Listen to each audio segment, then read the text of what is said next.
Now, Minister, we all know that yesterday was a late show budget, something for everyone in the audience and everyone in the country. The big regret that I have in relation to what was announced yesterday was that there was no big vision in relation to it. And I think we have a huge opportunity in terms of unlocking the potential, which is the Ardnacrusha of the sea. When this state was founded, our forefathers took a big gamble at the time and established the power station at Ardnacrusha.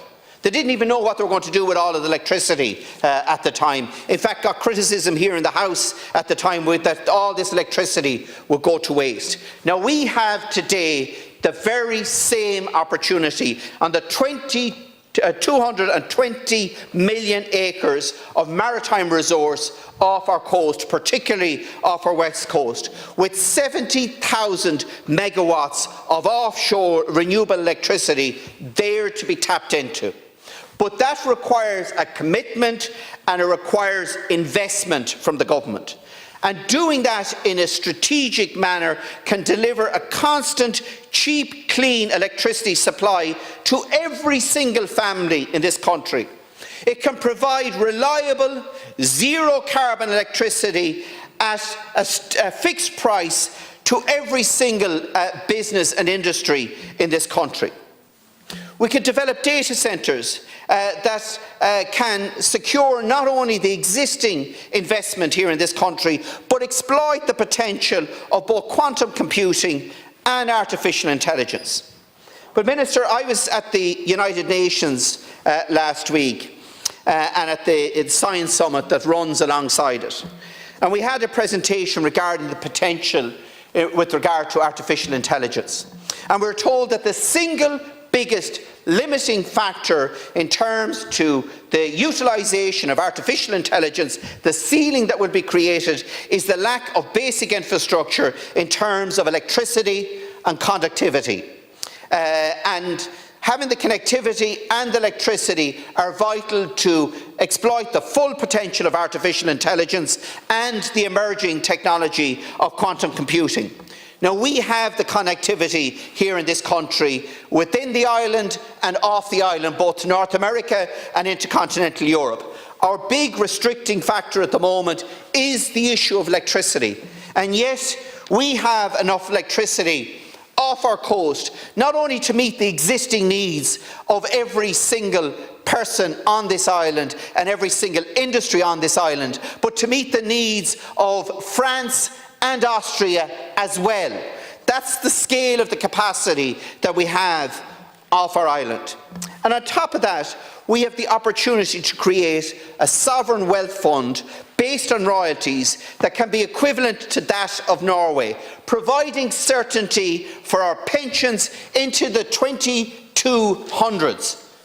There is huge opportunity there, Minister, but it does require significant investment and upgrading of our infrastructure, including our ports. And the announcement yesterday in relation to Cork Port is very welcome, and funding coming from the Strategic Investment Fund. But this funding should be coming from the investment that we're setting aside to invest in technology in other countries in the world, instead of investing it in our offshore renewable potential here. And I have proposed before that we should establish a renewable energy development authority similar to the IDA that would actually unlock the full potential of the opportunity off our coast, have responsibility ranging from research and development right through to supply chain and commercial deployment of renewable energy, ensuring that Ireland becomes the global leader in clean energy and has the ability to actually export that. But to do that, we need to see investment in ports like Foynes, in the Shannon Estuary and in our other ports. We need to see that our offshore, particularly off the west coast of Ireland, is fully mapped And I do know the decision has been taken by Minister Ryan to actually long-finger that, to prioritise the mapping of the south east coast to the detriment of the west coast. Yet the mapping that is required off the west coast is significantly less, because we're talking about floating turbines. They're not fixed to the bottom, and the analysis could be carried out in tandem if a commitment was there from government to do that.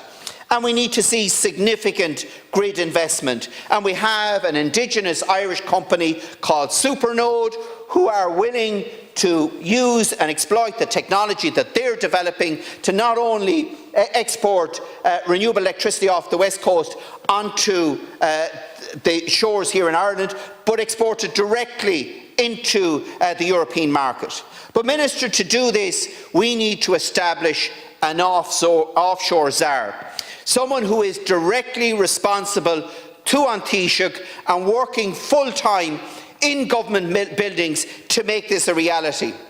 The only way, Minister, that we got the Marine Area Planning Act over the line was because I put pressure on a cabinet to ensure that this was under the direct responsibility of the Taoiseach rather than the 5 government departments that were dealing with it at the time. That's how we got that legislation over the line.